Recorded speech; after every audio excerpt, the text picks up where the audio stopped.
প্রজাতন্ত্রের প্রজা দীপক কুমার বেরা।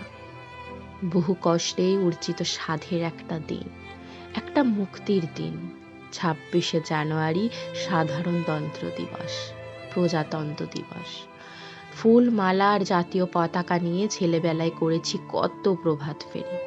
মেঠো পথ হয়েছে গম গম সরগম, আকাশ বাতাস মুখরিত সেই মহামন্ত্রধ্বনি, বন্দে মাতারম বন্দে মাতারম বন্দে মাতারম। মাঠ ঘাট পথ ছেড়ে প্রজাতন্ত্র আজ রাজধানী দিল্লির রাজপথে।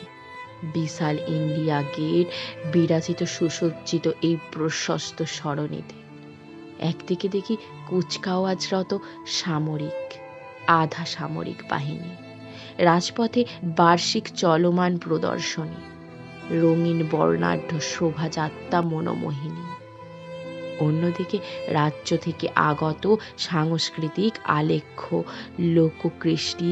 হে প্রজাতন্ত্র, তোমাকে নিয়ে কি রং বাহারে অপরূপ সৃষ্টি। আমাদের দেশ ভারতবর্ষ বুদ্ধিমান, একই সঙ্গে শক্তিমান, সংস্কৃতিমান। বাইরে আমরা বর্জ্যের মতো কঠিন, ভিতরে কুসুমের মতো কোমল মনটা। আহা, কি অর্থবহ এই দ্বৈত সত্তা।